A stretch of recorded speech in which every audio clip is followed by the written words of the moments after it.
On the Fringe with Dan Radio Style. Hope everybody out there's having themselves a great day. I don't know about you, but I'd like a little bit of an Adam Schiff sandwich. I know it sounds kind of gross. I know some of you probably are like, dude, gross, Dan. Yeah, it's deserved. I get it. But the concept, go with it, please. Yeah, it sounds delicious if you take it from that standpoint. He's freaking out, and we've got two people that, definitely are calling out the Shifty Schiff pencil neck man himself and are going to be looking into things. We've got a lot happening. We've got some major fire going on with the press secretary.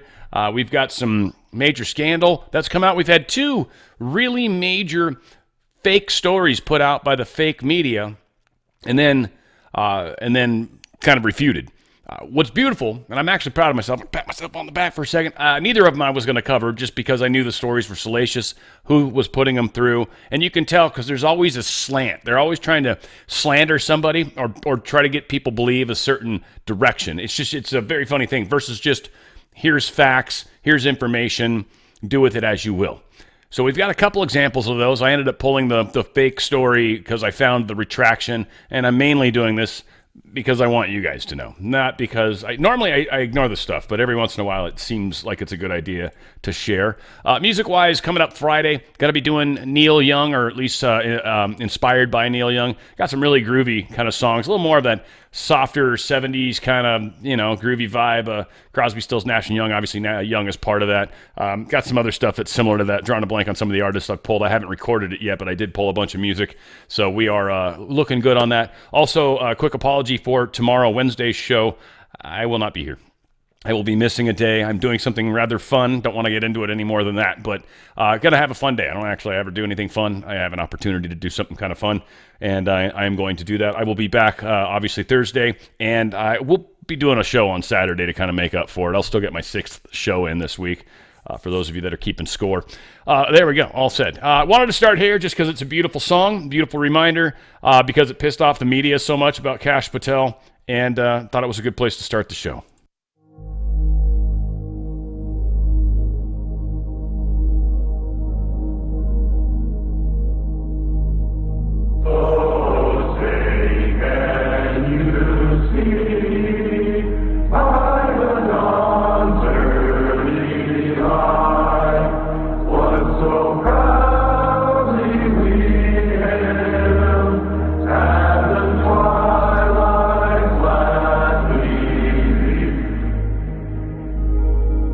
I pledge allegiance to the flag of the United States of America. Whose broad stripes and bright stars through the perilous fight, o'er the ramparts we watch, words of gallantly stream. And to the republic for which it stands,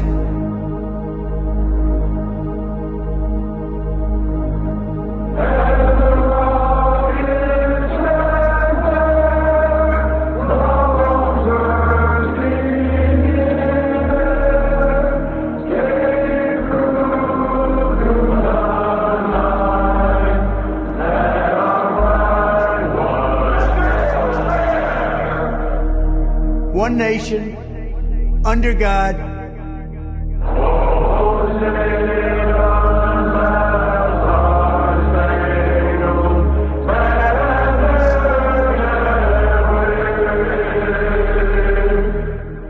indivisible, with liberty and justice for all.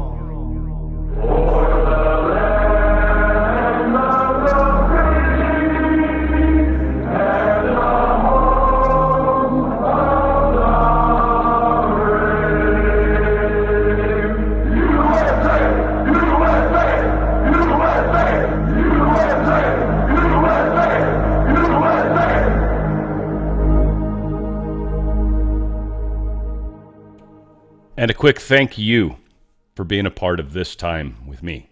I very, very much appreciate you guys being here, and you specifically being here with me. We got a lot going on, and of course, more fun stuff happening. The first tour of this calendar year and of Trump's presidency. I should say of Trump's presidency. I don't know if it's the calendar year or not. But certainly Trump's presidency, the very first tour, he came out and had a little chit-chat with him, not just a wax museum piece, but Trump actually is a wax museum piece that talks.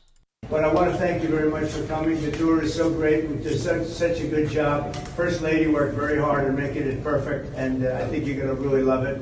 And I heard you were here, and I said, let's stop by and say hello. And it's a group of very smart-looking people, I must say. Very smart. Maybe someday you'll be here as the president, right? Somebody in this group has a chance. Have a good time. Have a great tour. And you're going to give them a special tour, okay? You're going to get a special tour. Have fun, everybody.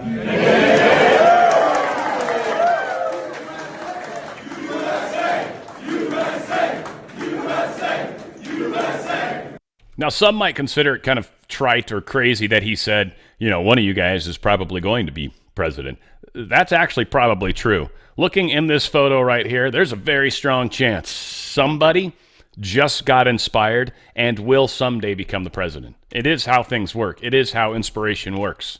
It's actually fun. When you live consciously that way, there's been a number of times where I've had the privilege of being able to inspire some people. I don't know if I want to play this whole thing, but I was wrong yesterday. So Trump actually did meet with Macron, actually met him at the door. And I'm praying to God he's not the person that was wearing the blue suit. I swear to God that looked like that was a chick. But needless to say, whatever the case is, we'll play some of this. It's kind of cool. And Dan Scavino put this out, and he did an excellent job on it.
much. We very much appreciate the attention. Today's a big day in that we had a G7 and President Macron, who's a very special man in my book. We were together. We did it together. And I think a lot of progress has been made. We've had some very good talks with Russia. We've had some very good talks with others, and we're trying to get the war ended with Russia and Ukraine. And I think we've come a long way, and a short period of weeks. And the president's been very helpful also. And we're also talking about trade, various trade deals that we will be doing with France. And we'll be discussing a little bit further. Then we'll have a press conference later on. You can ask some questions. We'll be having a press conference in a little while. We're going to have lunch with the entire French staff, and we look forward to it. And again, the relationship's been very special with France and very special with this gentleman on my right. And we look forward to keeping that going for a long period of time. Thank you very much. Thank you.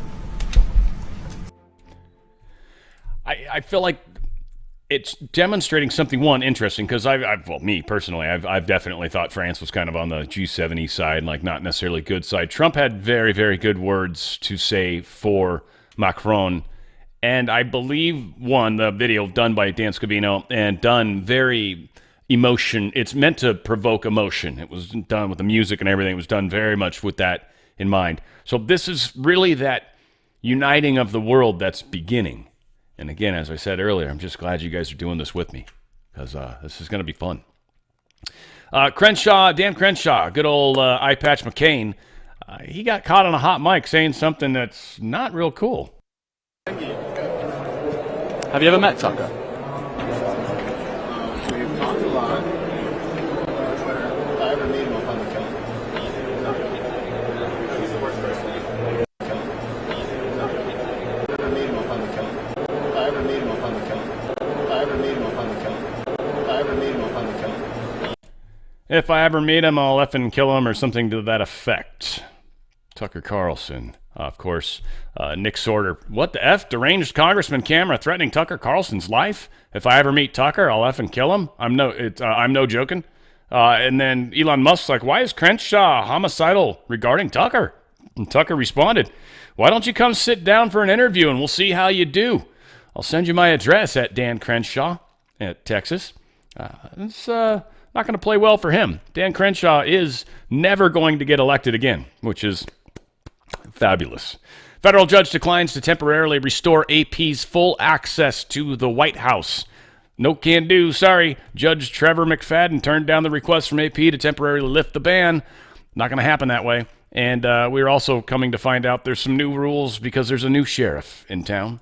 As you all know, for decades, a group of D.C.-based journalists, the White House Correspondents Association, has long dictated which journalists get to ask questions of the President of the United States in these most intimate spaces.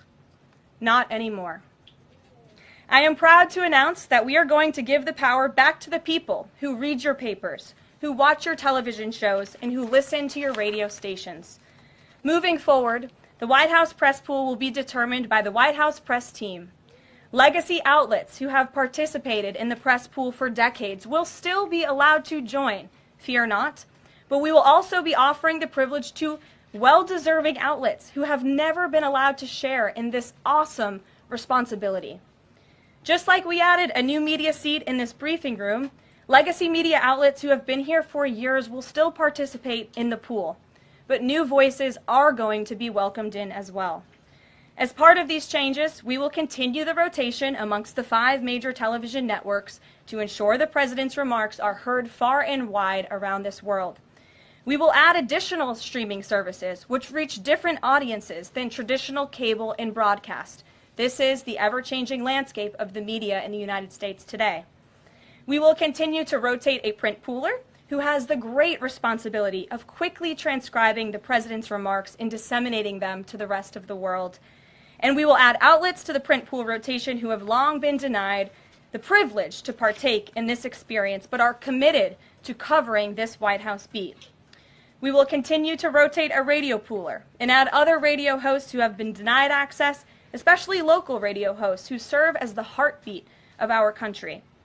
And we will add additional outlets and reporters who are well suited to cover the news of the day and ask substantive questions of the President of the United States, depending on the news he is making on that given day. A lot of things are changing. A lot of people are getting into the right places. We are definitely moving in a beautiful direction. Of course, many nasty things going on, but at the same time, I talked about this yesterday, and I was right. I'm not trying to pat myself too hard on the back, but it happens often. But yes, me patting myself on the back, don't worry.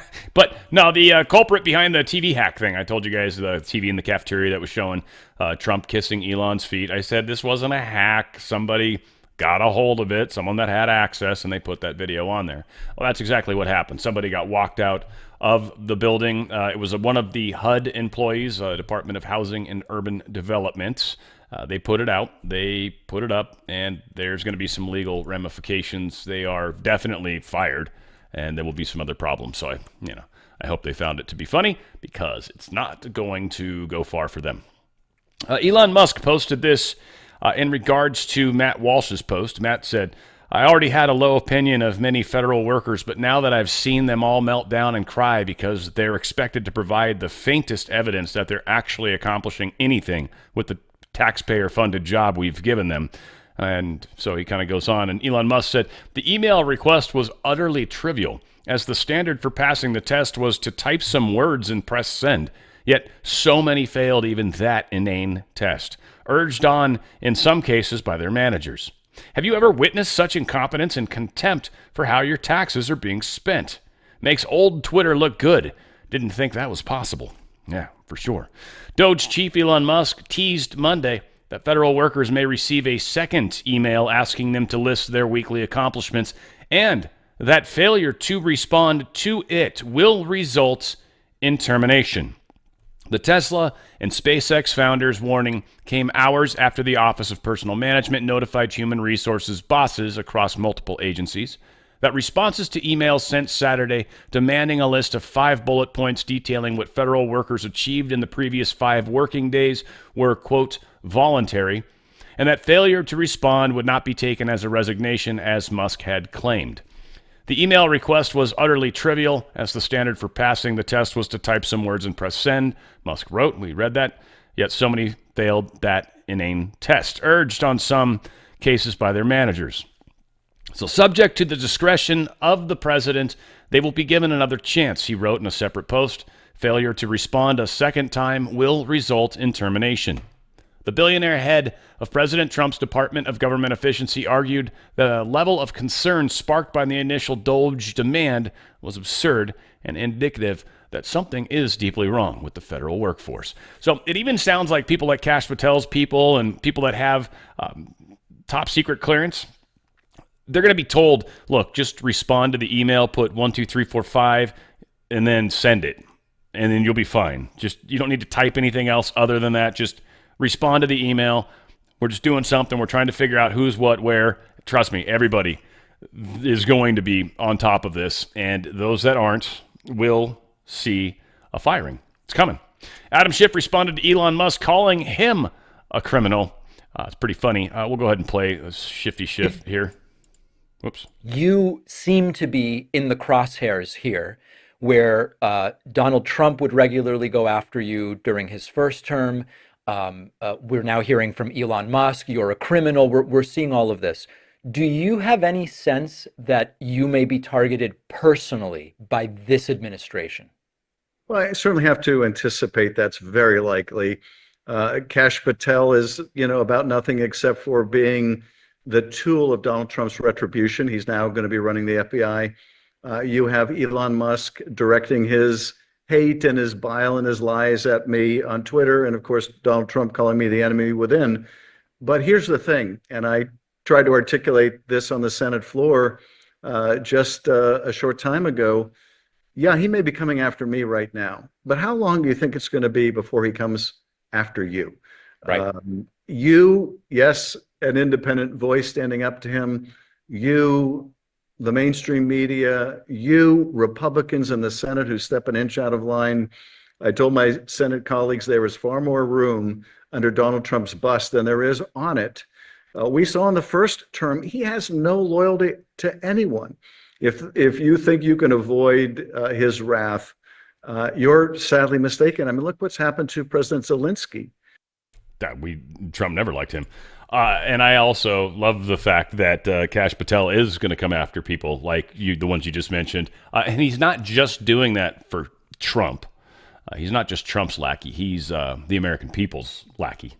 Thank you so much, Kash Patel, for helping us through this fun and exciting part. Dan Bongino talking about much the same when it comes to this douchehole. In particularly good mood today. If you only knew.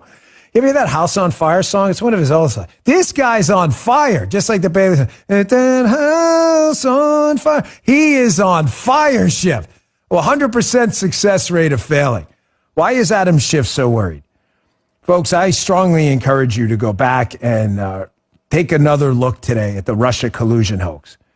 I know it's a story that's old and a lot of people want to move on. I'm going to be straight with you. I don't want to move on. We had the FBI in conjunction with the Department of Justice, officials in Congress, foreign governments, and intel people fabricate a story, invent a story that could have caused and done serious long-term harm to international relations with a nuclear-powered foe. It's kind of a big freaking deal. I'm not letting it go. And you listen to me. This is going to be very important in the coming days. I'm not letting this go. I want to find out what happened because it can never happen again. Not to a Democrat, not to a Republican, not to a Libertarian, not to any United States citizen. You do not get to alter or try to change the course of electoral politics by fabricating a story, hijacking the justice system then to give the patina of truth to a fake story. You don't get to do that. Why do I bring that up now? Because who is the ringmaster of that circus? Yes, Adam Schiff. And no, I'm not letting it go. Nope. And he is now the second in charge of the FBI, right? Ex-FBI agents exposed for sharing explosive, sensitive government emails and nude pics of his girlfriend. They actually are looking into this guy. Chuck Grassley, the Senate President pro tempore, and Senator Ron Johnson flagged Thibault's improper use of government email account to Attorney General Pam Bondi and FBI Director Kash Patel. Sent a nude picture of his girlfriend, was communicating and forwarding stuff that wasn't really appropriate for her to see. I don't know exactly. They had the classification in there for official use only, so it shouldn't have gone to his girlfriend. And then he was kind of being braggadocious about it, which is what gets most of these idiots in trouble. We'll see where it goes, where it gets. It was kind of minuscule in my personal opinion, but nonetheless, it's still it's kind of relevant what we're going to be dealing with everything. I want you guys to go to drslikesgold.com. That's drslikesgold.com. If you've got a 401k or an IRA, you can get up to 10% free silver for the face value of it. But what is probably a good idea to consider is transferring or diversifying some of your 401k IRA funds into a precious metals IRA. You can do it tax-free, penalty-free. Goldco makes it super easy to do. It's why I'm a proud partner. Of course, you're helping the channel too. But on top of all that, you've got the ability to get literally physical precious metals that are put in a trust. So that's why they're not in your possession. A lot of people, if it's not in your possession, it's not yours. It's actually physical metal, though. It's literally physical metal that is yours, that you can say, give me the physical metal. They don't have to try to acquire it at that point. They acquire it before the funds are ever transferred because they actually buy the silver and make sure, silver and gold and whatever else, and make sure they can do it. So it's actual physical metals that are yours whenever you want to claim them. The problem is if they send the physical metals to you, that is the same thing as cashing out your 401k. The way they do it tax-free and penalty-free is they move it sideways into the trust, into physical metals. That way it's not in your possession. That's it in a nutshell, right? That's why they don't let you keep your 401k money in a separate savings account that you have access to, because many of us would dip into it, right? So that's how they do it. It's tax-free, penalty-free. You can get up to 10% free silver. They've also got a chance to get a cool little collector Ronald Reagan coin. Really, all you got to do is 4 data points, click the button. A little pop-up's going to say, hey, you got 20 minutes, call this number, and talk to us, and make it easy for everybody. And they're going to give some cool goodies for doing such things. Also, they've lowered, in fact, they've gotten rid of the maximum amount that you had to spend for precious metals. So if you guys got some money, $1,000, a couple thousand, whatever, or maybe more, and you want to actually pick up some precious metals, they've got some exotic stuff too, like palladium and platinum and, of course, gold and silver. They've got the highest price buyback guarantee as well. A lot of really great things that can happen just by giving these 4 data points. So give those 4 data points. Go to drslikesgold.com, drslikesgold.com. get yourself moving in the right direction. We don't know what kind of career, weird, shaky stuff's going to be happening with the stock market, with some of the reports that are going to be coming out about how things aren't necessarily as good as they should be. The fact that unemployment's likely going to go up a bit because of these government jobs that are unfolding. Again, a lot of interesting things are going to be happening that might not make the stock market a happy place. It's the way the game's played. Go to drslikesgold.com. drslikesgold.com. Get out of that system before they get out of you. All right, let's get into the stuff. Kash Patel has officially been sworn in as the acting director of the ATF. That was a floated story that I thought was from a legit source yesterday, so I went with that one. So that was cool. Got to be right about that too. It's not about being right or wrong. It's just I'm getting better at this, I guess is how I'm looking at it. Interestingly, the confirming of the Secretary of the Army actually was bipartisan to a large extent. 66 voted yay, 28 voted nay. That's pretty awesome. So obviously a bunch of Democrats came in on this guy. So strong Army. I doubt he's woke, so that is very fantastic. The acting IRS commissioner is going to be stepping down amid all of this Doge blitz on the agency. Now, what's really funny is they've had a really hard time letting this gentleman in the Doge team have access to the IRS information. They're afraid they'll get their hands on specific information, maybe social security numbers, bank account numbers, stuff like that, which they would, of course, have access to that stuff. And that's actually really, really interesting and important information. You see, bank accounts are a fun one. You group on bank accounts, you group on social security. There's a few different ways you can have fun with these groupings, but you'll ultimately start to find that there's going to be many, many, many different accounts feeding into one bank account. And that is going to be very telling, right? So a lot of weird shenanigans are going to be happening, and certain account numbers are going to be showing up all over the place.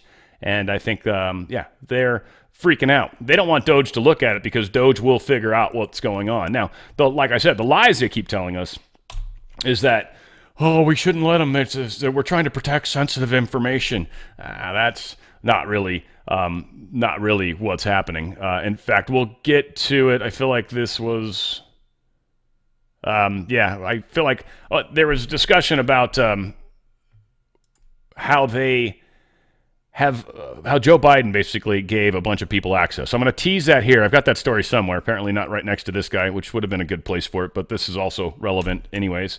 But here we have I want to say it's a whistleblower. All right, this is not the guy that seems to have access to this information, so I don't like how he's kind of speaking about something that he doesn't have direct insight on. He's hearing from people he knows, but he may be a whistleblower himself, but not in relation to this particular story. I don't know, I just feel like that's relevant to point out.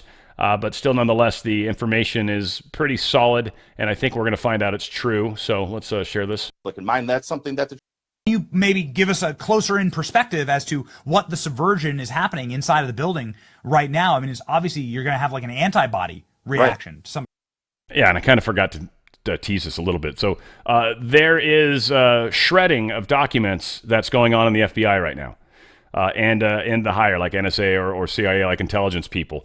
We've got to follow up with this, but this is the actual breaking of that story. Sorry, I had the other stupid story stuck in my head. It kind of confused me. But anyways, this is what this is about. Absolutely. I'll give you a big one that I heard recently, which was already passed on, is that there are FBI servers that are sort of standalone, and people inside the FBI have been working night and day to destroy files on these servers. And I was told that once these files are destroyed, the way they are set up, that even Elon Musk could not restore them. So that's happening right now as we speak. That's happening with Kash Patel being the director. It was happening before he got there. And so that subversion, like I said, started immediately. And it's only going to continue. These people, here's another example I was told. Last week, right out of the gates, Kash Patel came out and said 1,500 people, 500, you're going to Alabama. You're still going to be headquarters personnel, you're going to Alabama. 1,000 of you, you're going out to the field. He said this long before the election even, that he said if he was in charge, he would say, let cops be cops, and so go out and be cops.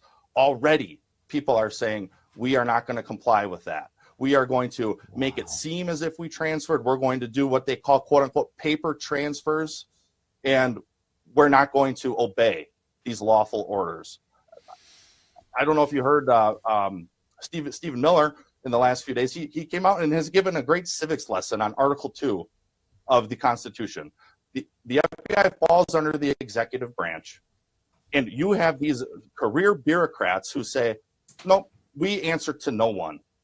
Well, hopefully that's going to change, and I think under Kash Patel and Dan Bongino leadership, I think it will. But they've got to root out this subversion first. Somebody who works inside of the West Wing came up to us in a private setting when we were in D.C. and said, you would not believe the number of times that my office has to be swept for bugs. It's crazy. And inside the White House has to be swept by agencies to figure out if there's electronic monitoring that's happening to us on a daily basis. It's crazy. Any idea what was on the servers that's so damning that it has to be siloed into such a secure facility with the lack of redundancy or capacity for anybody to go through and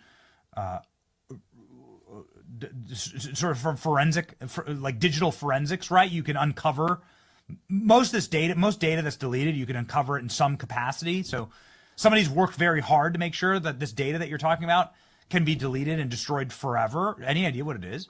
No idea on what it is. I can only speculate, but you mentioned the Epstein list. I'd imagine it's cases like that. It's intel cases that are very siloed, very secretive. And I'm sure there's probably even information regarding the FBI's own subversive measures against Americans, against American politicians, for instance. We learned over the last few days that the Oval Office was bugged, and they took out the Resolute desk to inspect it more. Who's doing that type of thing, Benny? It's going to be, if they're operating at all as they should be, it's going to be the FBI, because they're the domestic agency. Now, is it beyond the CIA or NSA playing a role? No, not at all, because I think all of these agencies at this point do not have the best interest of the American public in mind. That's something that the Trump administration is trying to change. But it's going to be an uphill battle, I believe, for the entire term. Yeah, I feel like I'm sort of messing up these stories a little bit, but this is kind of tying into everything. So we've got people literally deleting records, and I don't think Benny did a real good job on all that, and I don't mean that in any sort of disparaging way to Benny. Benny does amazing work, but servers, you would oftentimes isolate servers like that because you wouldn't want them to be vulnerable to other things. It is sort of a risk to a large extent. Also, to me, I kind of picked up when he said they are deleting stuff in such a way that even Musk can't find it.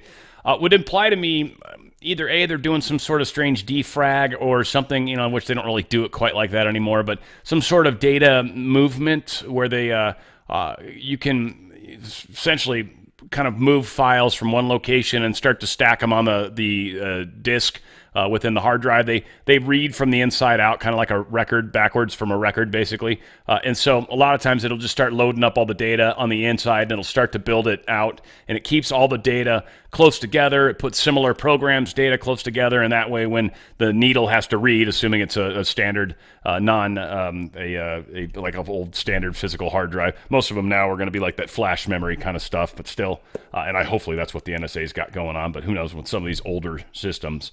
All said, there's a lot of things they can do where the data gets moved around and gets written on top of where data once was, which makes it nearly impossible to forensically figure out what once was there, because now it's just ones and zeros. That's how it all works, right? So you overwrite something with some ones and zeros, and unlikely you're going to get a whole lot of residue around that. Now, they are in little mailboxes, so that's kind of how it can happen, where you can pick it up. I feel like I'm spending way too much time on this, but it is... There's ways you can do stuff to make it more difficult, and obviously it's not backed up. Now, Emerald Robinson was posting this, which, no offense to her per se, but that instantly makes me question it, because she's put out a bunch of crap many, many times. But she said she's hearing a rumor, at least she phrased it like that. She says, I'm hearing that some generals were caught shredding documents, and that the FBI had raided the homes of some CIA officials, trying to confirm. Now, we got this guy named Spooked Blog. Yeah, again, didn't make me feel any better about this, but this was posted. I'm like, all right, and the person that posted it, Tori's really into this kind of crap. She used to work intelligence. The generals were snared in their offices, shredding documents by Cash's team at 3 a.m. Hegseth arranged to the bust. The generals are currently in custody at Andrews Air Force Base. Now, we found a couple more stories, not necessarily any more credible, but we'll see. But this guy Thomas put this out. FBI Director Kash Patel, 6 hours into his tenure, deployed SWAT teams to raid the homes of 3 Pentagon officials named in his explosive deep state eradication protocol. Surveillance footage captures a 4-star general shredding documents at 2:17 a.m. before attempting to flee via private jet to Dubai. This isn't cleanup, it's regime change. Patel declared during a live stream 3 a.m. targeting a CIA safe house in Virginia where agents purportedly seized servers linked to encrypted White House communications. I wonder if those were those leaks they were talking about on the Resolute desk. This list allegedly implicates officials accused of manipulating COVID origins intelligence and sabotaging 2020 election litigation. Leaked flight logs reveal 11 D.C. staffers urgently relocating to non-extradition countries. The White House declined to confirm whether President Biden is named in the dossier, fueling speculation of high-level complicity. Yes, are you not entertained? Good picture of Kash Patel like they did in the first movie, drawing a blank on the stupid name. Good movie, though. Russell Crowe, right? Are you not entertained? Beautiful. The Gladiator, that movie. Yeah, so I can save myself the email pain. Brandon Weichart was talking about, I'm hearing that a senior Biden-era Pentagon general has been arrested, looking for confirmation. Brandon Weichart posted this. By the way, the general in question, now that others are posting, is General Charles Q. Brown Jr., the one that just got let go. Supposedly in amicable terms, it seemed. Supposedly it's him that they caught. Now, I was questioning this. Okay, this is very strange, and this instantly gave me the Real Raw News vibes. Just to let you guys know, I literally went to Real Raw News. I don't ever go to Real Raw News. Well, it's rare. Sometimes I go to do this. And I started doing searches on their site for generals, and that was a little too broad. But I had shredding. That didn't come up with a lot. It didn't come up with much at all, in fact. So I couldn't find this story on Real Raw News. I'm like, okay. All right. I mean, that gives it some credibility in my mind. It's not on Real Raw News, which would have taken all credibility away from it. So this is interesting. And then for those of you that don't realize Real Raw News isn't credible or swear it is, well, sorry, it's not. But whatever the case is, it's fun to read. It is fun as hell to read. I read it early on, and I got just crucified one time for sharing a Real Raw News story. I was like, they're arresting so-and-so. I was like, I was stoked about it. And I got burned hard on that one and learned a lesson. So that's how that happens. Jordan subpoenas FBI for weaponization docs hidden by Biden.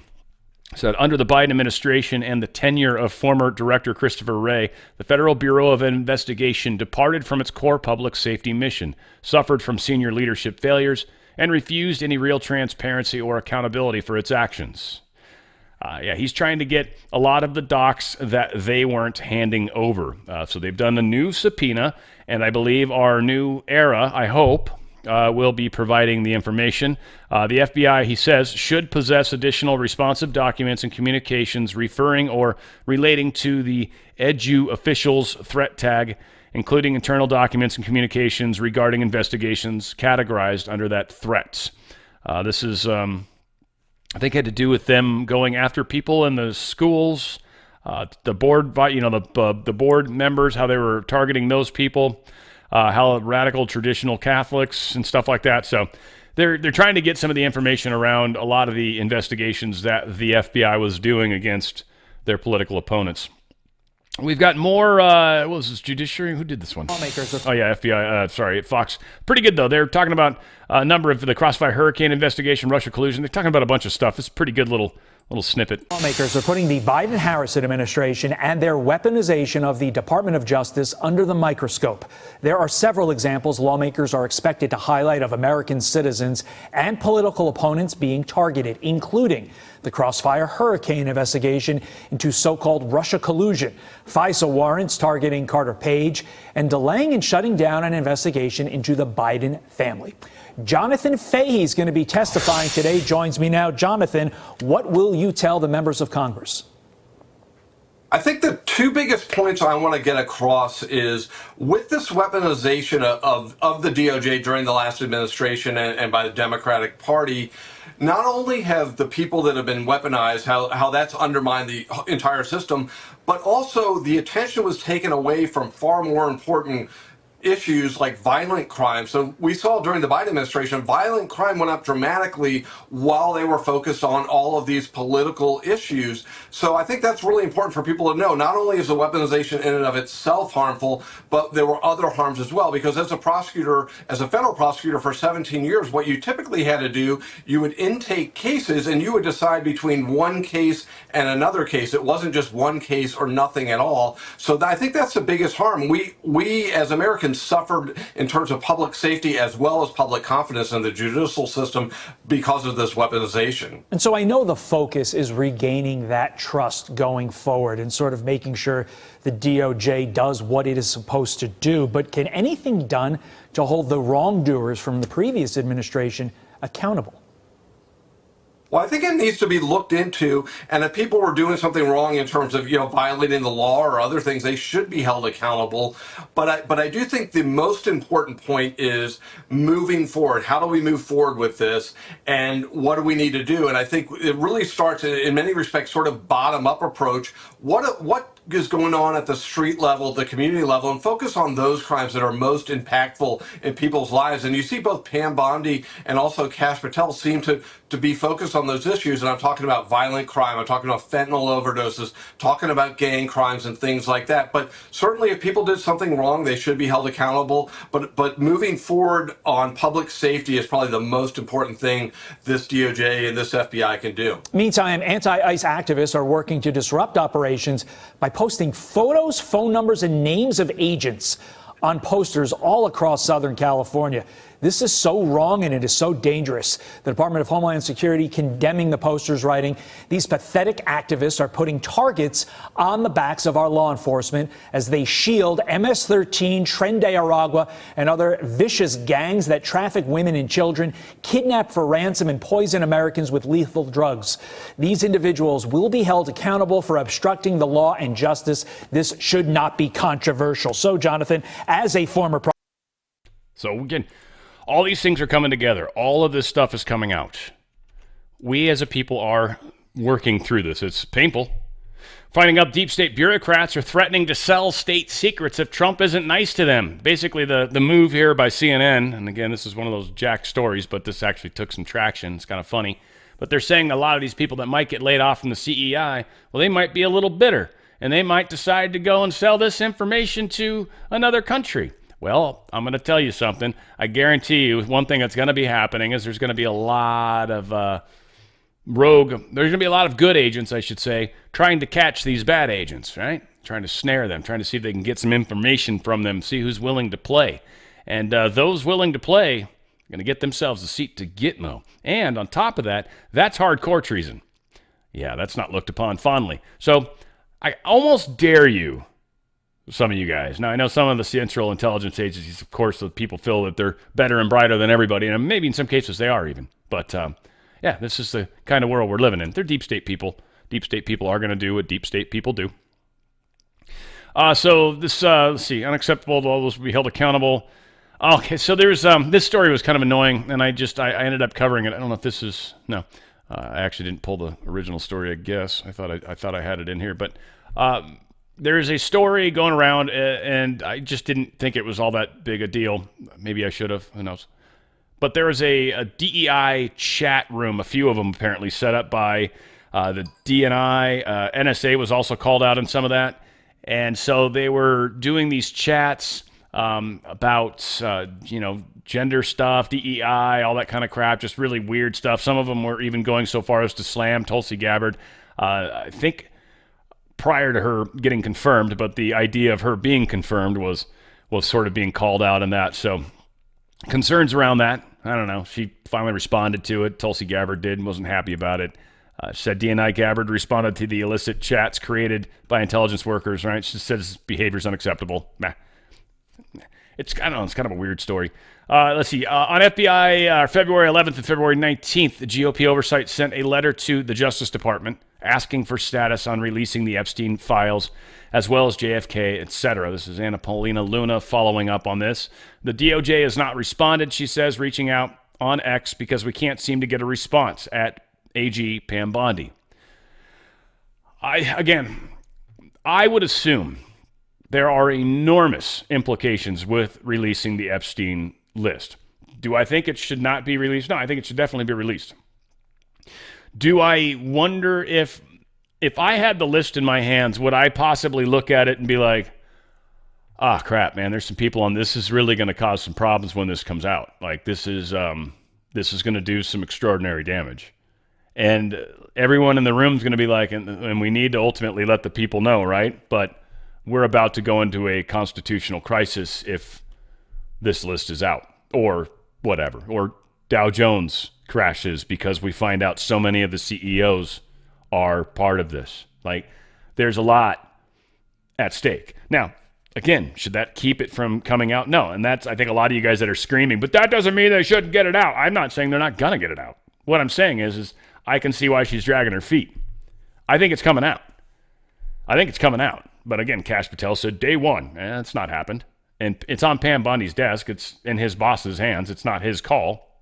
And I'm sure there's discussions being had. Even Trump talked about releasing the JFK files. He says he wishes he would have done it differently in hindsight, which is cool. But at the time, he felt the information was so big and the fact that there was probably still people alive that he just didn't want to release everything. Again, I just think things are more complex than a lot of times we like to make them. We like to make them very black and white. They said they were going to do it, and they didn't do it. Well, then why is the question then, right? There's got to be a reason for it. I don't think it's a reason not to trust them, but that's how most simple minds work. Special counsel determined some probationary layoffs violate laws, asked for interventions. What's funny is they make a deal about how this is millions of jobs, but really up here they've determined that 6 probationary employees were improperly terminated. 6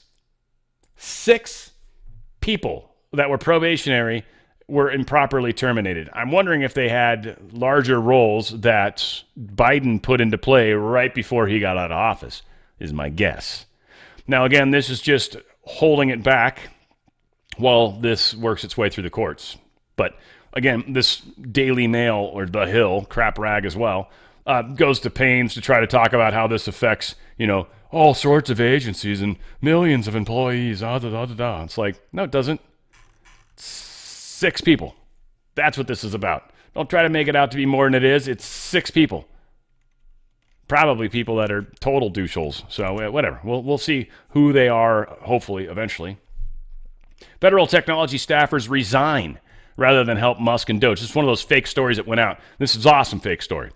And AP, I didn't cover it because I knew it was a bullshit story. When I read it, I saw the AP story, and I'm like, well, it's AP, first off. Right off the bat, they instantly lose, more than half their credibility. More than half. It's all like, all right, I'm already almost not going to guarantee not going to share it. And then we'll see what's in it. Federal technology staffers resign rather than help Musk and Doge. So he's speaking the truth. More than 20 civil service employees resigned Tuesday from billionaire Trump advisor Elon Musk's Department of Government Efficiency, saying they were refusing to use their technical expertise to dismantle critical public services. And they spin this entire story to make it sound like these are people that are going against Musk. Musk's own team is divided on Musk. That's absolute fake news. The truth about the 21 Doge staffers, and again, the way they phrase it, more than 20. Yeah, 21. Why don't you just say 21? Because more than 20 sounds more. It's 100% how they do it. It's why they do it. I wish you guys fully understood, radio, just how fake radio is. Oh, it's incredible. And this TV's even worse. You got visuals that it can mess with. These 21 staffers were part of the original Doge, which wasn't Doge at that time. It was that USD, whatever the hell it was. And they were part of the original D, the third letter. They were part of that. They were part of that administration. They were part of the technical know-how that was brought in to make up for all the Obamacare problems. They're the ones that quit. Just so you know.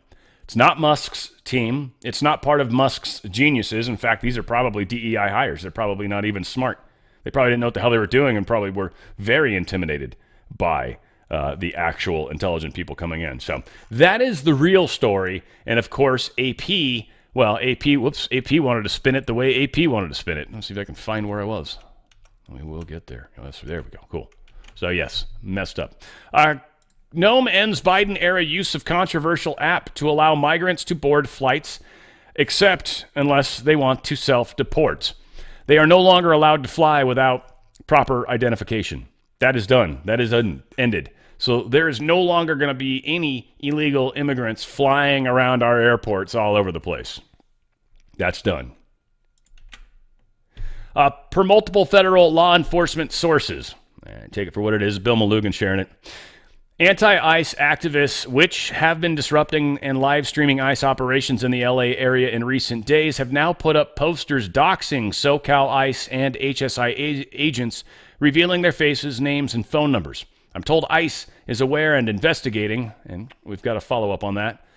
They've redacted the poster, but yeah, careful with these faces is what they're saying. Cuidado con estos rostros. Careful with these faces. News at 11. So, yeah, here is Kristi Noem talking about exactly this and them figuring out who the bad people is. I have found some leakers. We are continuing to get more.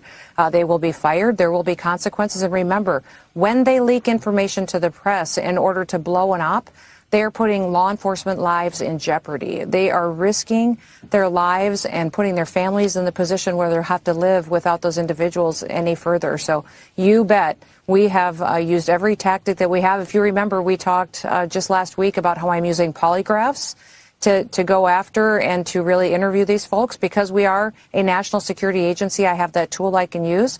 Also looking at their emails, looking at their communications. And it's amazing how these bureaucrats who have an agenda to stop the work that we're doing to bring safety to America, how they will sell each other down the river if it's just to protect themselves. So don't worry, I am doing everything to find these leakers and to get rid of them so that we can do our work and our law enforcement officers and agents can do it safely. I have found some leakers. We are Sorry, just sneezed too. It worked out perfect, the timing. So bless you. Thank you, Dan. Sorry. Oh my goodness, good stuff. Press Secretary Leavitt is asking about the migrants, or she's asked about the migrants and the horrible conditions in Gitmo. Well, does the president have anything to respond about that? Yeah, she does. Sure. Caroline, two questions for you. One related to Guantanamo Bay, the other to the White House Correspondents' Dinner. I wanted to get your response to some Washington Post reporting of the migrants who stayed over at Guantanamo Bay for the last 2 weeks. They told the Post they were rarely let outside. They were shackled and placed in what they described as cages and alleged that they were not treated as human beings. Does the White House have any response to those conditions? At Guantanamo Bay? It's a promise the president campaigned on, that if you invade our nation's borders, if you break our country's laws, and if then you further commit heinous, brutal crimes in the interior of our country, like raping and murdering innocent, law-abiding women and girls, and committing heinous acts of violence, then you are going to be deported from this country, and you may be held at Guantanamo Bay. These are criminals we are talking about. Don't forget that. Yeah, but are these criminals? They're not being treated fairly. They should be treated humanely. You know, like the way they treated the people they killed and murdered and raped. Yeah, no, sorry, it doesn't play that way. Mike Johnson talking about this vote that they're hoping to get through to pass, I think, the Senate bill. The House is a mess right now. That's all I can say. It is a mess. And I think where we've removed a few of the House members to get promoted into positions within the administration, which they deserved, I think it has put the House in a bit of a quandary. And Johnson, I think, is juggling it. And I don't know. I feel like if there is going to be a time where the government will be shut down, I feel like that's more likely going to happen sooner than later. Like with this, like, because we're going to run out of money at some point, I think. I don't know if they've managed to pass that budget too far at all, or a CR for that matter either, to handle that. So whatever, we're going to find out. I don't know. This is going to be an interesting year, folks, because the deep state is going to throw everything they have at this to keep Trump from accomplishing what he's going to accomplish, and we are going to accomplish this. That's unquestionable. Of course they're going to try to keep it from happening. They're not going to win, and we got that covered. But here's Mike Johnson talking about the process and what he's trying to do, and fingers crossed kind of thing. Yes, sir. how do you respond to critics like Tom Massey who have argued that this budget resolution will make deficit worse, not better? And are you committed to having a vote today, or is that potentially going to get delayed? Yeah, so the budget resolution itself doesn't do any of that. The objective and our commitment has always been deficit neutrality. That's the goal here. If we can reduce the deficit, even better. But here's another thing everybody needs to consider. Not only are we working to find savings for the American taxpayer, to find a better, more efficient, more effective use of their dollars, which we are morally obligated to do, we also have a moral obligation to bend the curve on the debt. All of your children, all of our children and grandchildren are going to be saddled with the debt that we're spending right now. It's $36 trillion federal debt. The deficits have ballooned. We have to change that trajectory. Now, you don't turn an aircraft carrier on a dime. It takes miles of open ocean to turn an aircraft carrier because it's such a large vessel. I think the metaphor is obvious here. We can't do it all at once, but we're going to take a big bite out of that. We are going to make a big course correction in this process, and that's why the Republicans in the House and the Senate are so excited about this mission and what we can accomplish with it. So stay tuned on the details. We are going to do this methodically. We're going to do it in a very responsible manner, and we're going to achieve these goals. And we'll be working with all the members throughout the day to get to that. There may be a vote tonight. There may not be. Stay tuned. That's why you get paid. Hang around here. You'll have lots to report on. And what we're working on is to get to. We're working on that. On appropriations, I'll leave you with that. Our House Republican appropriators have been working very hard and in good faith to negotiate with our Democrat counterparts. The necessary step, as you know, for appropriations is to get to a top-line agreement.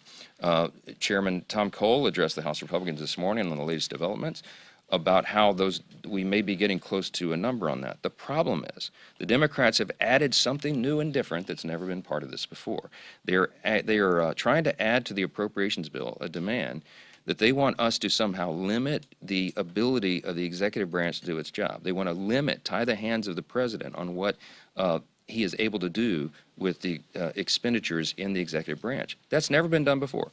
House Republicans, as egregious as the actions were of the previous president, Joe Biden, as unconstitutional and outrageous as they were, we never proposed using the appropriations process to tie the president's hands. It'd be, I think, a gross separation of powers violation and a terrible precedent for Congress to engage in. So they're trying to figure out a way to limit the power. And what I think is, let's call it out. So the majority that we have in the House is tiny, one or two people. I've already got, and I'm just going to throw this one guy's name out, Massey, who maybe is the one that, because he hates Johnson, he tried to get him kicked out, right? So maybe he's so against Johnson, he's threatening to vote no on all this stuff unless he does X, Y, and Z, right? One guy, one Massey, can mess it up for everybody. Now, maybe it's not Massey. It probably is, but maybe it's not, right? I'm just going to beat up on him a little bit so he can come out and say I totally support Johnson and what he's trying to do, because I know he won't do that. So Johnson's got a really impossible place where he's got some Democrats that are trying to push some stuff through, and he's probably got a dude within his own conference that's literally a vote that could actually side with the Democrats and take away his abilities to hold a majority.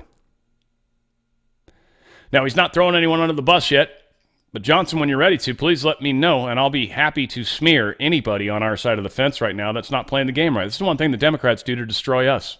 And we just kind of need to get things moving along in a big way. Now, again, it's going to play out how it's going to play out. I know that. I know it's going to play out perfectly. I may not like every step of the way, but I know it's playing out perfectly. It's God's plan. I always trust the plan. Recently discovered documents reveal that along with President Trump, Joe Biden's IRS has also disclosed the tax details of at least 405,000 American citizens. Okay, we were talking about how they don't trust Doge. Remember, that was where this information probably should have been stuck next to that, but it was part of the FBI thing too. Recently discovered documents reveal that along with President Trump's, Joe Biden's IRS disclosed the tax details of at least 405,000 people. I said it twice because it's such a major deal. Not only that, I don't know if this article is the one that says it. Yeah, this was, Mr. Littlejohn, which is interesting because I knew an individual with that last name that was pretty high up the food chain at a certain place. And when this story came out, I always wondered, and I never asked him because that would be weird, but I wondered if there was a relation. And it wouldn't surprise me if there was. This dude was very far up the food chain at the company I was at, and it was a big, big company too. So hard to say. I don't work there anymore, so I don't feel bad bringing it up. And that individual was retired anyways. So Yeah, a bunch of information was released and shouldn't have been. 405,000 people's records. You know, the personal identifying numbers that they're afraid to let someone with top secret clearance see because of what he might do, when the very own people that were, their job was to keep the data safe, couldn't do that for 405,000 taxpayers. And honestly, it gets worse.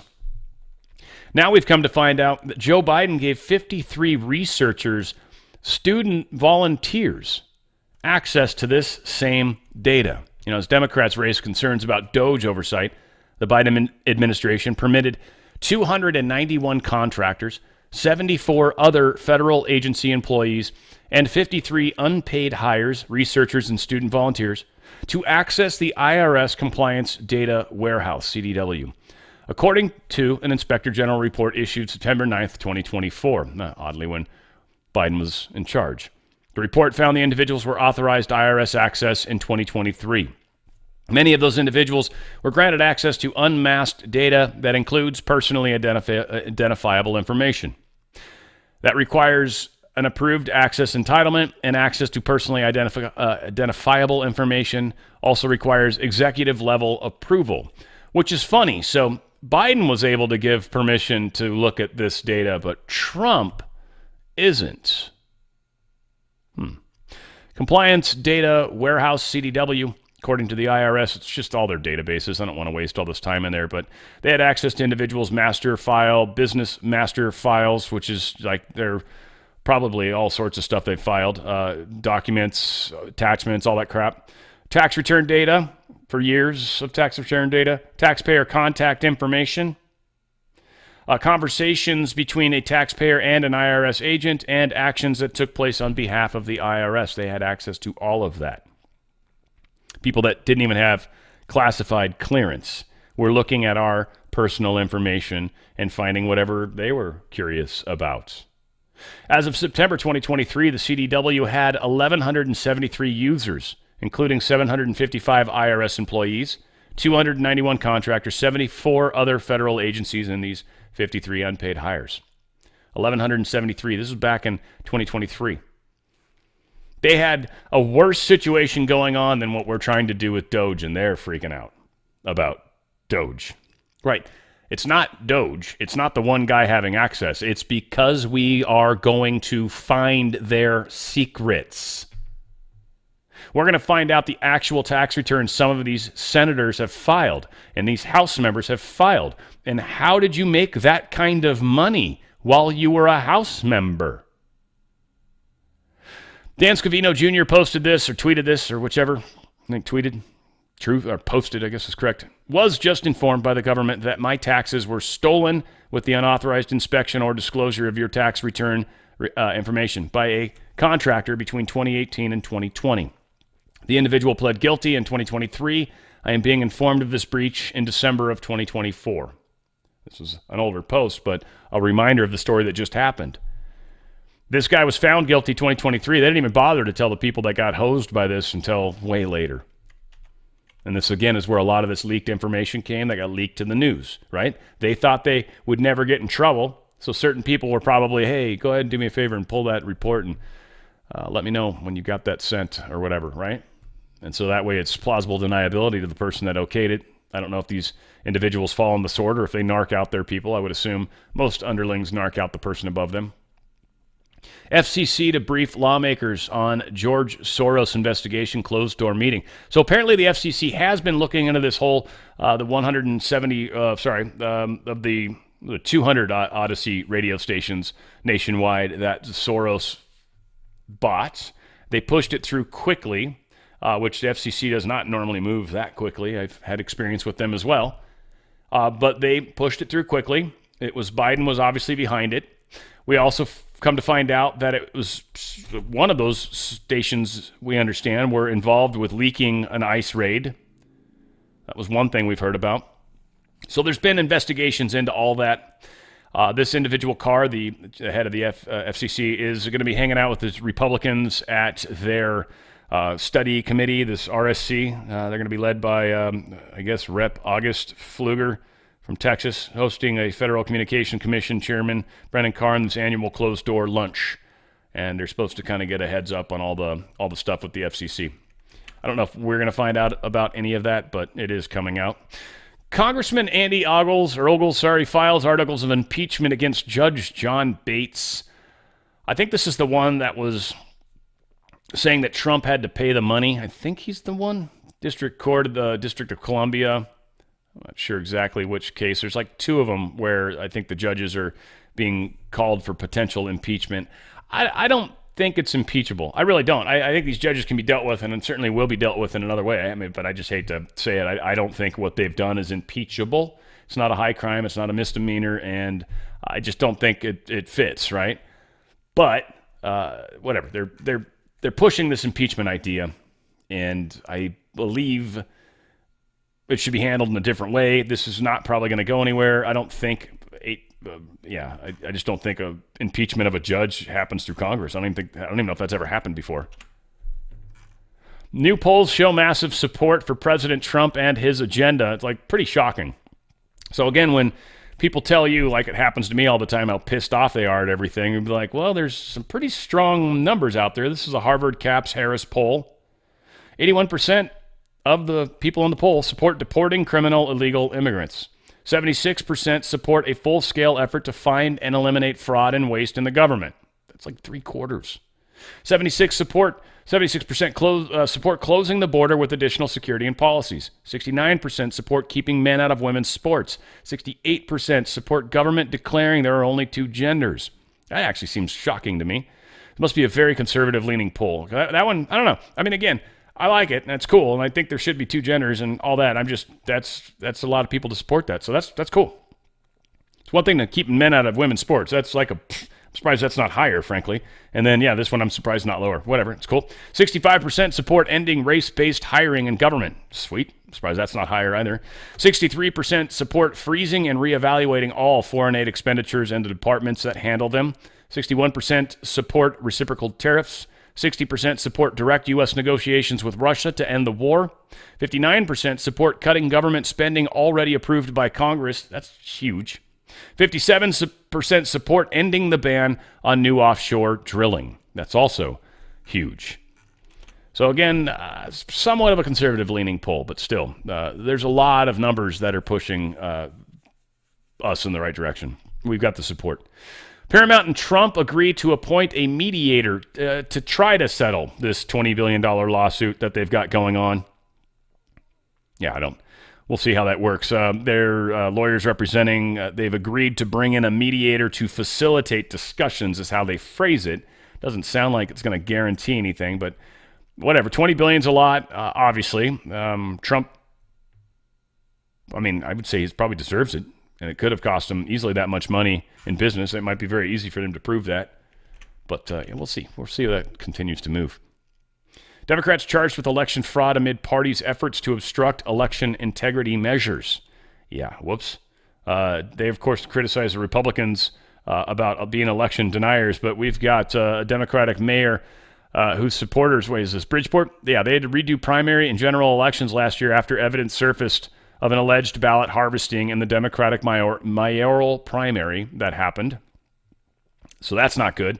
We have 5 Democratic Party members in Bridgeport, Connecticut, and Philadelphia that have been criminally charged with numerous counts of voter fraud on both the state and federal levels regarding mail-in ballots. So it's happening. They're going to go and have their day in court, and that's cool. Ethics watchdog flags senators helping his wife rake in millions for a nonprofit. This is pretty effed up. Senator Sheldon Whitehouse, Democrat from Rhode Island, of course, is being accused of violating ethics rules after backing laws that financially benefited his wife's environmental organization. The Democratic senator and climate hawk voted for climate laws that provided funding for grants to the environment nonprofit group that works with his wife, Sandra Whitehouse, and pays her through a consulting firm. So she was getting paid money and probably getting quite rich, and then he was helping pass laws and being this climate hawk, and was then working to make this full circle complete. This is how the game's been played. It's played like this all over the place. That's why a lot of these relationships never fail, because most of the time they're kept together by the money. That's one of the things. They make it very hard to get out of these organizations. Very hard. And even if you break from them, it becomes impossible. It's one of the main reasons why, if there are problems in the Michelle Obama and Barack Obama marriage, which there's lots of rumors about right now, it's hard for them to walk away from each other for a lot of reasons. Bill Gates and his wife, that's a trippy one. And I'm not sure exactly. There might have been some stipulations. She might have agreed to stay quiet, and Bill's going to keep doing what Bill's going to keep doing.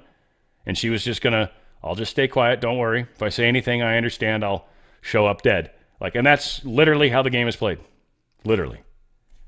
7 accused in alleged Central Florida gun trafficking ring. They caught these 7 people trafficking guns. They were doing it with China or through China or via China or a la China. I don't know. Take all the above.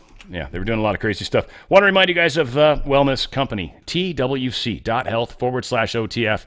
I want to spend a lot of time. I'm already kind of long on this one. Contagion emergency kit's the one that's got the ivermectin, hydroxychloroquine. It's got the breathing assistant that helps open up your airways. It's got the generic Tamiflu, and it's got the one other thing in there that is super helpful if you get any sort of viral/parasitic. The other big thing I've been pointing out is under the healthy anti-aging tab, and it's ivermectin and mebendazole. This is the kit. I can't say a whole lot just because it's smart not to, but if you've done any kind of research into some of the things that work on, let's call it all parasites, and then when you look at some of the things that are being linked to parasites rather than what we've been told it is, then you start to understand how incredible this ivermectin mebendazole mix actually is.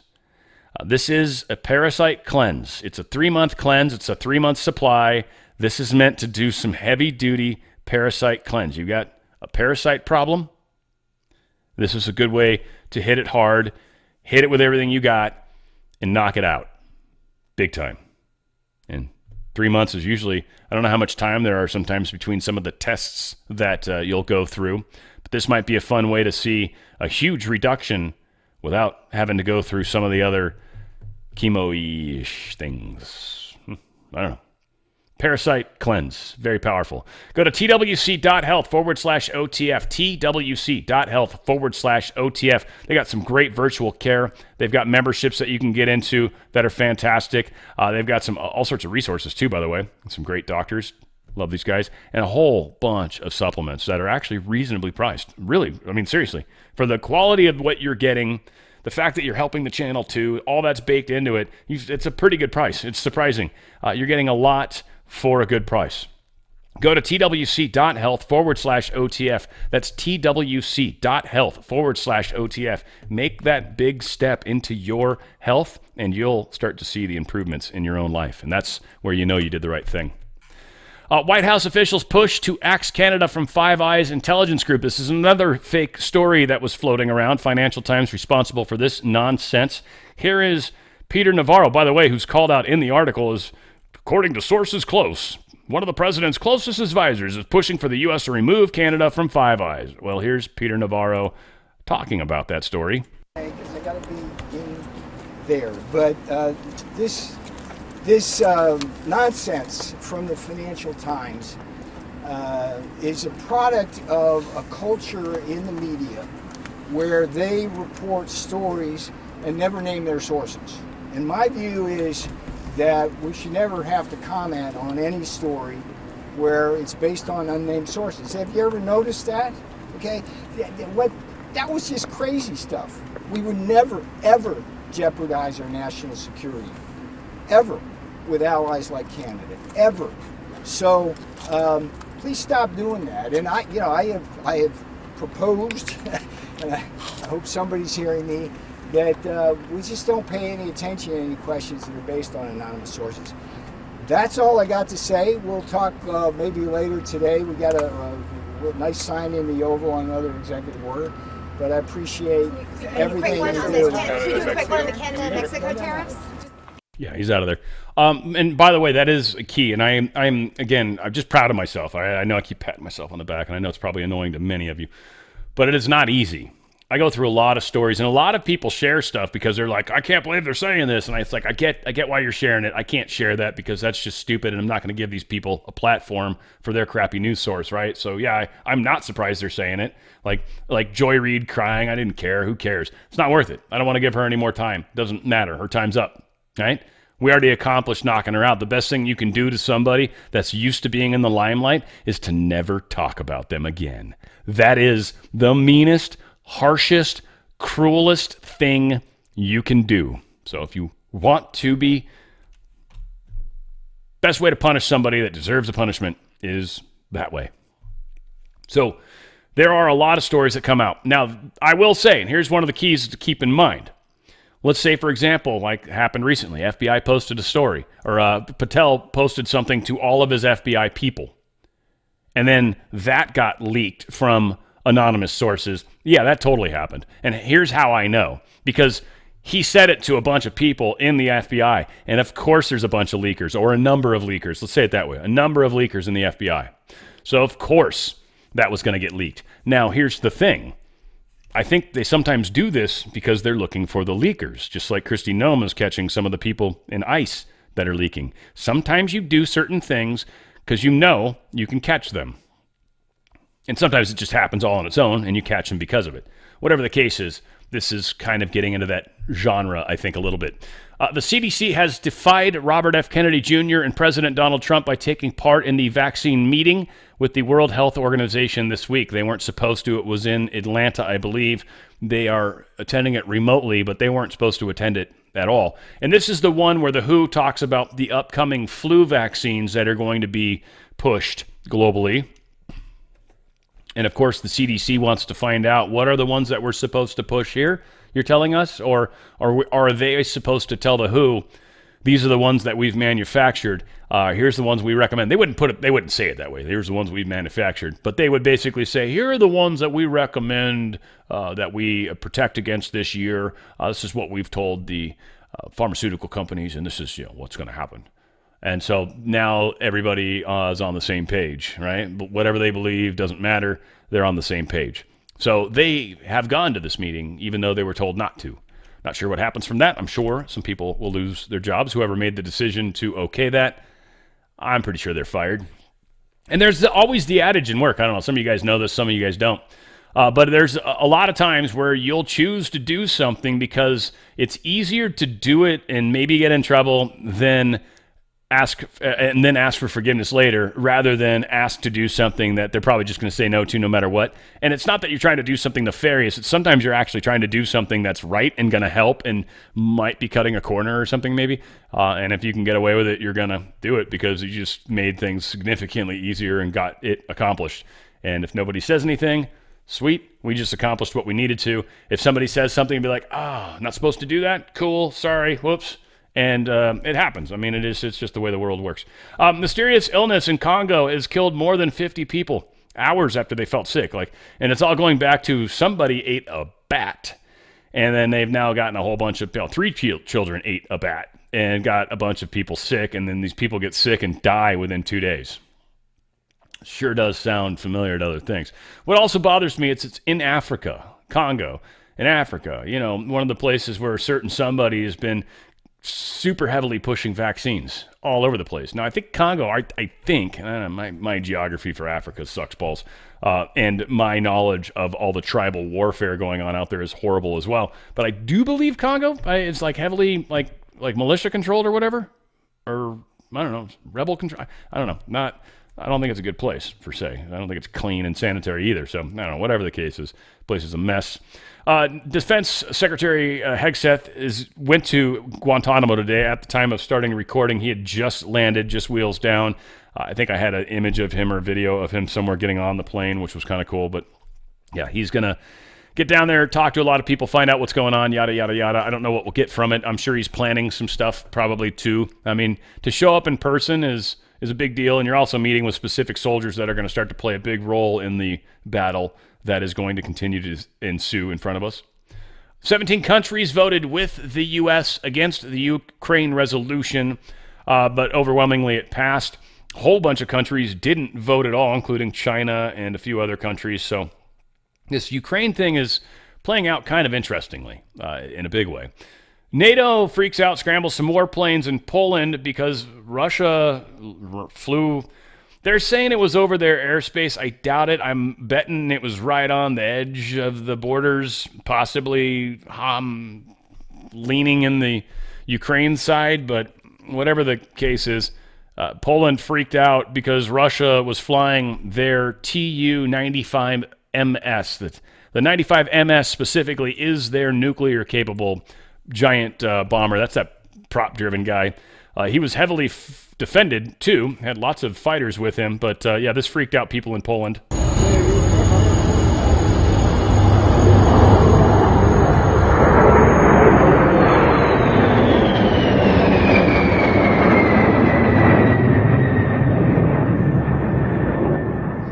Wow, that was actually that was not prop driven. I'm not sure which one that one is then. Is that the Bear? I guess they maybe don't use that one anymore. That actually has normal engines. Fantastic. It's got great range. So yeah, that's a jet. I was incorrect about that. So whatever. It's still their nuclear. It's got like it's like their version of the B-52, I guess, would be probably the best way to put it. Putin says Russia is open to economic cooperation with the U.S. on rare earth minerals, not just in Ukraine, but also in Russia. We are making some deals with Russia. It's kind of crazy. Russia's like, no, we'll even work out where you guys come in and mine some stuff from our lithium mines, for example, or titanium, and we'll sell you that. And essentially, it's a way for us to get some trade and some investment going into Russia and also some goodwill towards man. I'd love to see us get along with Russia. Every Russian person I've ever met, I just adored. Even the dudes, they're just cool. I don't know what it is. There's just I love the culture. I love a lot of different cultures, frankly. That's one thing. Iran's another culture. I've got many Persian friends. Very interesting culture. It's different than a lot. Much like Asian cultures are very different too. They just grow up in a very different way of thinking than we do here in the States. It's really trip. It's when you get to know somebody. Like I've got a very, very good friend that's Chinese, and I get to ask all sorts of crazy ass questions, and they entertain them for me. And it's just very different levels of thinking. Like.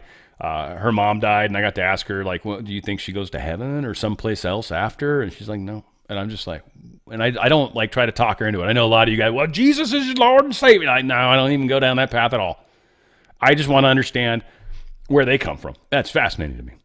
Iran is freaking out right now. They're afraid they're going to get attacked because U.S. and Israel have basically said, yeah, we're going to pretty much hit your nuclear facilities. You're not doing what we want you to do. You're continuing these wars through all your proxies.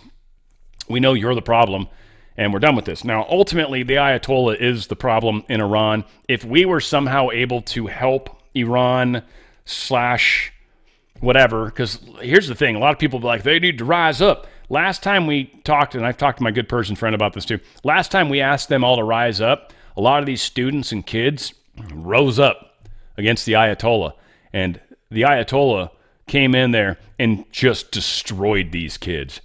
Beat them down, killed a bunch, just brutalized them. So they're a little hesitant to try that again. So the only way it's going to happen is if, I guess, something removes him somehow, or God chooses to, or Allah in their side of things maybe chooses to get rid of this guy because he's a douchehole. I don't know how that exactly will play out. But they're putting all their defensive structures around those facilities, and they're super worried about it. Former leader of the Church of England is among several members right now that are facing potential disciplinary action. Yeah, the Church of England's going to discipline them for continuing to allow pedophiles to be within the church. Not any sort of legal aspect within England, just the church itself is going to punish them. Church of England, no offense, but is one of the weakest churches. I don't know. I'm basing a lot of this off of like Eddie Izzard's stand-up, Dressed to Kill, by the way. It's not even a good place to get some of it, but I mean, supposedly the Church of England is pretty ridiculous. So I think they were covering for the king and queen and a lot of the crazy stuff that was happening. And you obviously need a religion that can't have something that's necessarily above king and queen, right? Like, so anyway, they've got different teachings, you would think. Fired government workers could get their jobs back through appeal to a 1970s era merit system protection board. This doesn't keep them from getting fired. This is just like, if you think you were wrongfully fired, fill out some paperwork and we'll get to that when we can. Last year, they saw 4,500 cases. There is a body of about 60 judges. That number is likely going to get much, much higher. A lot of this is probably ultimately going to end up to the Supreme Court, which will be awesome because I'm pretty sure the executor of the executive branch, aka president, it definitely has got the right to do this. Like, there's just unquestionably. So it's like, whatever. Let's see. Tension between the U.S. and northern neighbors have peaked under the Trump administration, with the president and others, including his billionaire budget buster. Canada, I guess they put some post out. Supposedly 230,000 Canadians want to revoke.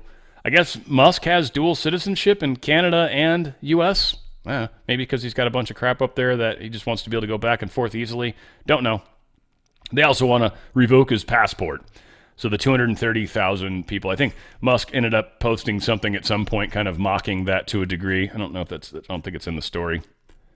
But he didn't bother him too terribly much or at all. Yeah, there he goes. That was his post. He said, Canada is not a real country. I knew it was good. I thought it was in there. I wasn't sure. Floridians may soon vote on tripling the exemption for property taxes. I guess it used to be $25,000. They're going to up it to $75,000. Is that what you can write off? I'm not even quite sure what that means, to bring in the homestead exemption, because we don't do it here. We just get to write off so much of our mortgage. I don't know if property tax... Yeah, and you guys, we do it differently too, even still. They rape us still. We get raped all sorts of different ways here in California. It's lovely. It's lovely. They don't even use lube. No fat or lean, thick or thin. Vaseline will get it in. No, don't even get that. I don't even think they get any spit on it, frankly. Just dry. It's awesome. So anyway, hopefully you guys in Florida get a nice break on your tax bill, because I know when the value of your property goes up, suddenly your tax bill goes up a bunch, which is really messed up. Here they can only raise it. It's like 3% a year or something weird. Small percent a year. They were trying to revoke that law, and it got shot down. I forget which one it was. I want to say 13, but I don't remember. Let's see. Philadelphia Eagles, they got invited to the White House, and they're like, hell yeah, we're going. So that's behind us. That was another fake story that was pushed out yesterday's show. So cool. And just a quick call out, very sad, I guess, maybe, if you knew him. Clint Hill. He was the gentleman that jumped on the back of John F. Kennedy, his limousine, once the back of his head got blown out, and he jumped on there to basically cover him and try to get Jackie back in the car, which she was going to crawl the fuck out. She's like, fuck this place! So something to that effect. I can't even imagine how that must have played out. That family's learned a lesson. That's for sure. What is going on up here? Oh, it's a flag. I thought that was like something that was like flying off the car in front of him. But anyway, this gentleman passed away. He was 93 years old. He left the Secret Service after the president got shot. Just couldn't stop reliving that day in his life. I'm sure he was stricken with that forever. I doubt that ever went away. He probably woke up in a cold sweat numerous times. That gentleman is now with Jesus or with God, however you'd like to look at it, or back home as I like to look at it. We'll all get to go back home. I look forward to it. It's going to be a good time. We're here. Or we're going to transition to home and move to home consciously. I kind of think that's what the ascension is, frankly, that we're going to actually ascend to the home without having to die. But we'll see. That's a really big leap. So I'm still kind of playing around with that. But I kind of think that's what ascension is. We'll see. I don't know. I'm in it for the long haul. We'll have some fun. But we got a long way to go. We got a lot of things to deal with, a lot of stuff to come together on, and we're doing it really quickly, which is, if you're paying attention to really the bigger picture, or if you've got any inkling as to what the bigger picture kind of is, realizing how quickly we're going through what we're going through right now should trip out most people. Big time. Things are happening. There's no doubt about it. We're moving into a golden age. There's no doubt about that either. I don't know how many don't make it, but I have a feeling most of us are going to get through this. Most of us. We'll see what that actually is too. We still got some time. Your ripples matter. Every time you ripple, it matters. There's a normie that's getting woken up every time you ripple. That's what matters. That's what matters. We're not there yet. You've still got some more people to wake up. Stay busy. Stay tuned. Shoulder to shoulder, we're going to do this together. Where we go one, we go all. It's On the Fringe with Dan Radio Style.